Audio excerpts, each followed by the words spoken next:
you don't really want to go Void Spirit. Pangolier could have been nice, but I think you feed the lane too heavily, and you want to have a hero that can just exist. So.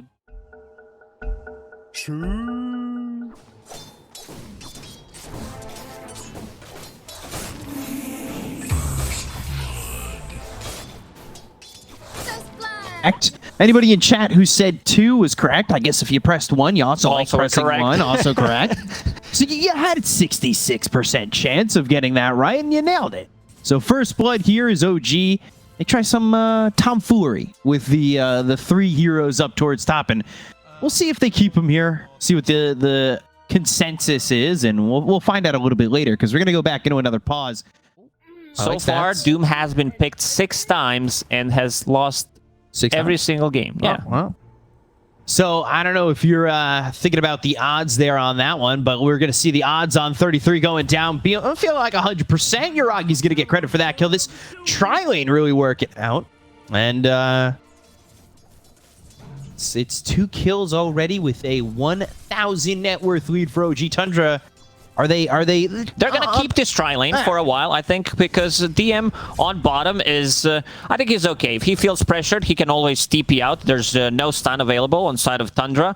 Dropping relatively low, but there's no more slow from Dagger, so he should be okay. Eventually, they're going to need TP and help out Doom, but for now, they are setting up things for Yuragi, sitting at 4 CS and looking at the mid lane.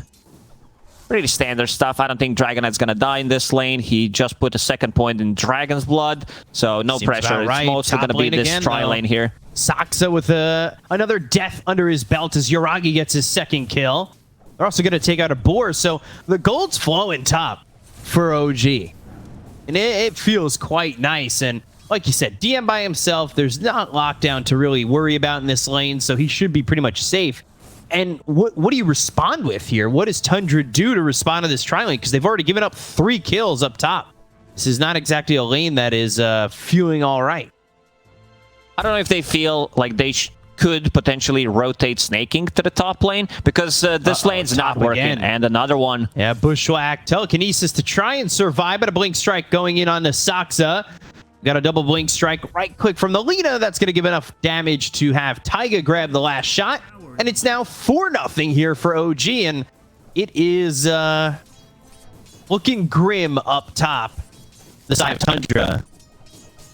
And I don't know if you would have predicted this. The odds on esportsbet.io leaning heavily towards Tundra. Throw the way of how that ends up going by is they're going to bring heroes down here towards bot. They've got the telekinesis onto BZM. Saksa with that ult. They go to the blade mail. They're going to try and get in front of this one. Sharpshooter thrown by Misha. They've got 9 coming over with an Elder Dragon form, but they don't get the kill here just yet onto BZM. They'll go to the no blink yet. Taiga with the blink strike, slowing him up for the moment. Skitter still gets the kill onto BZM, getting their first on the board. So finally, Tundra getting themselves something out of this as they'll go forward with 9 having that blink dagger, and that means they're able to get a second, taking out Misha. So the aggression from OG. Ricky, Shard is available. Gonna throw out that sweeping dart, pops the blade mail. Sunray now on top of Yuragi. LSA with the Laguna Blade. They get the kill on a Snake King, but they're gonna look over and try and finish the life of the Lina.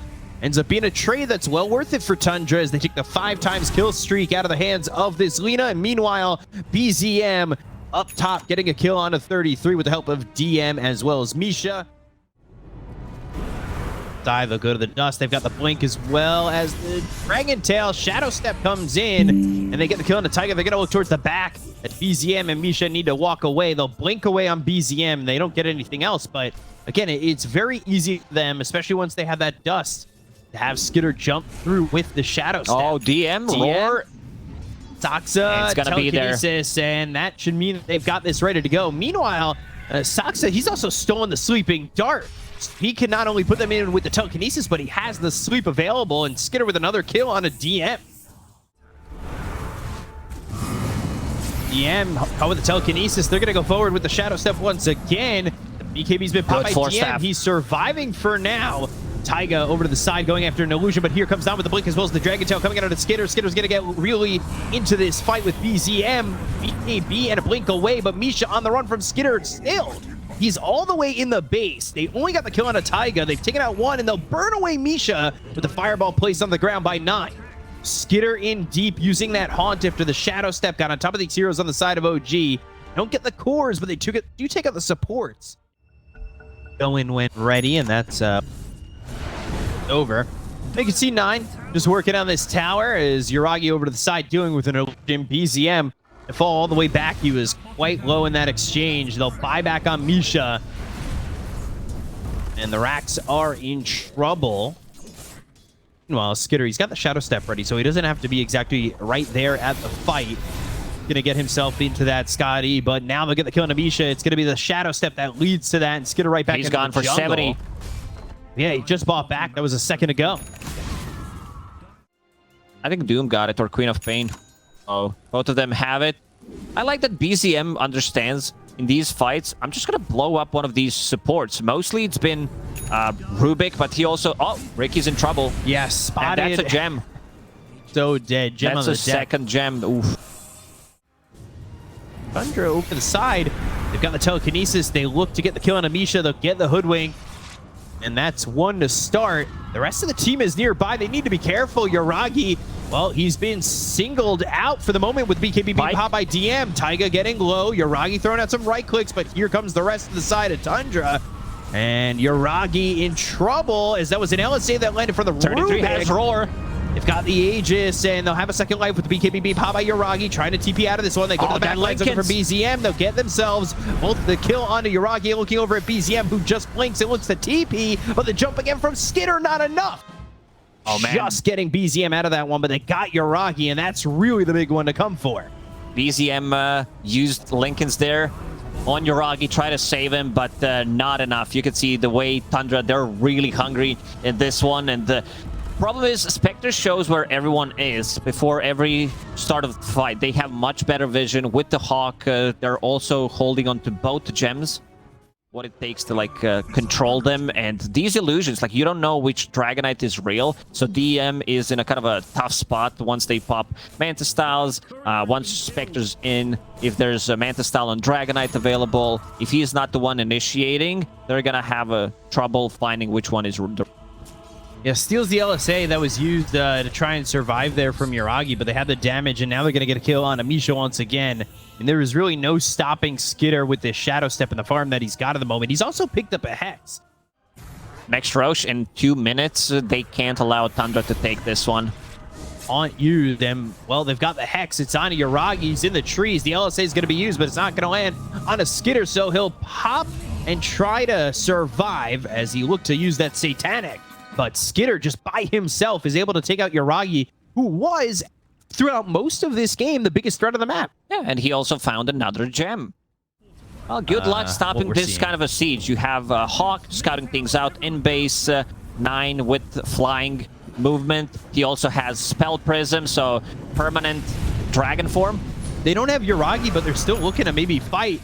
Primal Roar comes in. That's going to pop the Aeon Disc on DM. 9 still looking forward. They go to the BKB. They'll jump in with BZM. The Fireball's on the ground. They go to the Doom. That's going to be placed out onto the Dragon Knight. They're still going forward. DM, though, burning with the Sunray on him. 9's able to get the kill on him as BZM, BKB blink over to the side. But here comes Saksa. Throws out an LSA, but the BKB is going to be the savior for BZM, who blinks back into the base.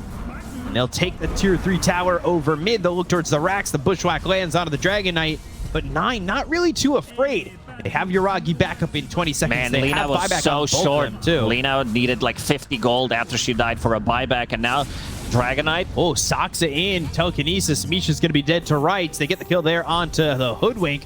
All 3 have buyback, but how are you going to go about winning this game as you're on your heels? BZM in some trouble, blinks back into the base. Saved by the Stormcrafter to go up into the air for just a moment. They're charging up the Sharpshooter, throwing it over onto Saksa. The damage there with the Laguna Blade. They get the kill onto Saksa. They'll take the Rubik, but now they've got the Primal Roar onto Yuragi. Sonic Wave comes out, but it's not going to be enough damage to get any of the kills on the side of Tundra. They already got the kill onto Saksa, but it's just Saksa. Is it really enough to fight into this? They go after 9. They land the LSA. The damage coming in from Yuragi. It's feeling like enough with the Inferno Blade hitting from DM. They'll finally take out a second. They'll blink forward for 33, who pops the BKB, but he'll be able to escape with said BKB and a TP out. Let's see the Roche spawn. Does it benefit OG? Is Gaben on their side, minute and 40? The answer is no. No. So this is their last set of barracks. They did buy back on Misha and DM. That on the Doom as well, and that's exactly what they're... And there is a haunt this time, as Misha's going to die to Snake King with the Sunray. Saxa did the struggle in this game. He's been heavily targeted by OG members, whether it was Ricky, Taiga. Sleep in, and they're going to get the Bushwhack. They'll look over with the Inferno Blade 9 coming over with the BKB pop by DM. Skitter over to the side. There's a dagger out, and now they're going to pop the Lincolns on BZM. They get the Doom off onto the Dragon Knight, but the telekinesis coming in from Saxa to save this DK. 9 on the run back, but they've got speed. DM trying to get out of this one. They'll also get the kill on the Taiga, and Taiga dies. DM falls. 2 heroes gone on the side of OG. Don't have buyback on either of them, and that's going to be a bit of an issue as Tundra are looking to go for more. They find themselves their hands on Misha. Misha throws the Bushwhack, but that's not going to save his life. They get another kill onto the Hoodwink, and now only Yuragi as well as BZM can defend. These heroes don't have buyback. The racks are exposed, and OG are in a horrid spot to try and save this game. Go and they fire the Laguna Blade over on a 9. They get the kill on a BZM. They'll take out Yuragi. 5 heroes down on the side of OG. They'll call GG, and it will be Tundra who takes game 1 over the side of OG. Yeah, what a, I would say, perfect start for OG in terms of how they played the tri-lane. They did kill Saxa 5 times in the laning stage, and then Skittter completely free farming on the bottom lane, the Dragon Knight as well.